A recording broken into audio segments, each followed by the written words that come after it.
Hey guys, welcome back to Justin Stokes Outdoors. Today I'm going to be showing you some of the basics of frog fishing. This time of year when the weather's getting hot, there's mats of grass and slop, and we've been getting a lot of rain here in Texas, so there's flooded bushes and all that kind of stuff. Frog fishing is one of my favorite ways to fish that heavy cover this time of year, so I'm going to get into some of the basics with you today. The first thing is there's two really types of frogs, and then there's variations of each of those. Your first type of frog is going to be your swimming type frogs, like your ribbits, your horned toads, things like that, that you actually swim across the top of the water. The kind I'm going to be talking to you today about are your hollowed body frogs. And when you get into the hollow body frogs, there's really two types of those, and that's going to be your popping style frog that's got the concaved front on it, and it's actually going to be more for popping it through the water and working it that way. And then you have just your traditional frog that is just got a rounded nose on it. So I'm going to show you guys some of the points on how I fish these different baits, how I rig them up straight out of the package and things like that. So let's get into it. Alright guys, so the first thing I'm going to show you is kind of whenever I get a new frog, how I kind of modify it and get it ready for the way I like to fish. This frog right here is a Spro frog. It's straight out of the package. You can see the rubber skirt or whatever, the legs on it are really long on it. This frog here is one that I've been using for a while. You can see that I've trimmed down the legs quite a bit. So I'm going to show you guys how I do that and kind of why I do it. So the first thing is kind of the why. On this frog here, you see they're real long, and when I'm fishing through that heavy cover, I feel like the bass don't have a long time to actually get a good look at your bait, and I think they're just seeing kind of the movement on top and they're going after it. And I think that when you have the longer legs on it, you miss a lot more fish because there's a lot more for the fish to go after. When you got it more compact and tight, then the fish have a smaller target that they're going after, and I think you hook up a lot more. That's just my opinion on it, what I feel confident in. So I like to trim them down.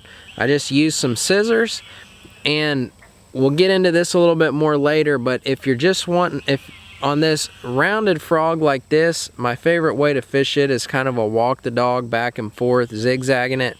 And to get your bait to do that easier, if you will trim one side of your legs just a little bit shorter, not a lot, but maybe like a 1/4 inch shorter, it's going to help with that walk the dog action, the side to side action.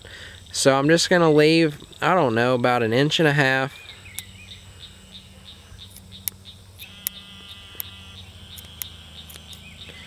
So I'm going to cut the one side, and then I'm going to cut the other side just a tad longer. So you can see one's just a little bit longer than the other.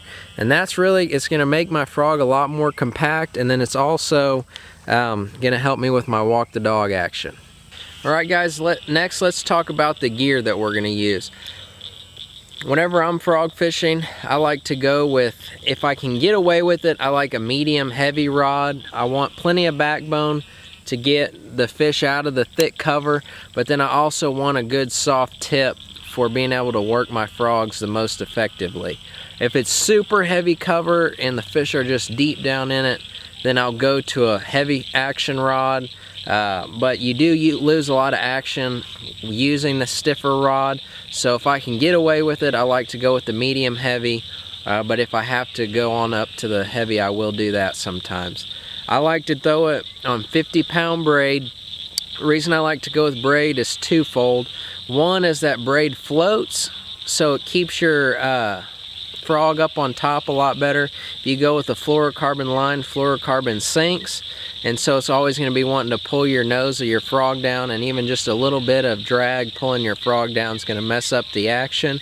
So I like the braid because it floats, but then also it pulls through the vegetation a lot better. It's very abrasion resistant, so you can work it through the thickest brush and the thickest grass and just horse those fish right out and get them to the boat as quick as possible. So this first one I'm going to show you is the round nose on the frog. The main action that you're going to work this one with is going to be that walk the dog, and you're going to accomplish that by just little short twitches of your rod, and you're going to get it to work back and forth just like so.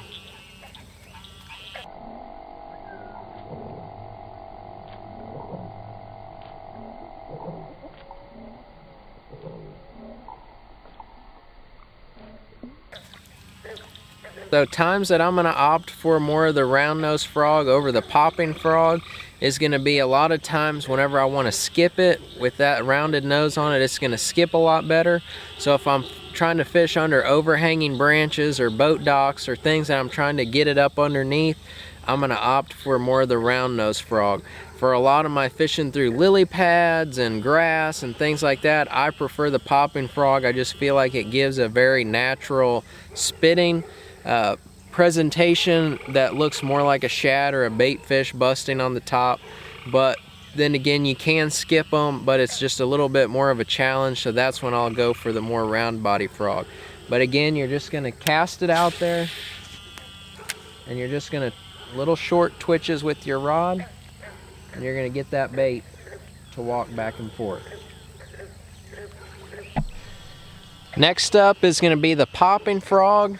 You can still work this the same way. You can still accomplish the walk the dog action out of it by just the same short twitches. You can get it to cut back and forth. Or another one is to fish it very similar to the way that you would like a pop-R or something like that. Just kind of chug it along. And you really get a good splash out of it and a good action that looks like a bait fish up on the surface, and the bass just can't handle it.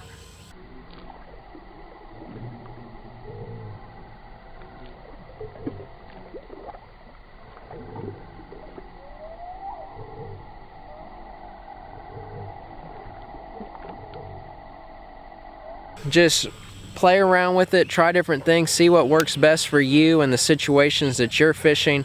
But for me, these are my favorite ways to fish them. I've caught a lot of fish, hundreds of fish on a frog. One of my favorite ways to fish, especially this time of year.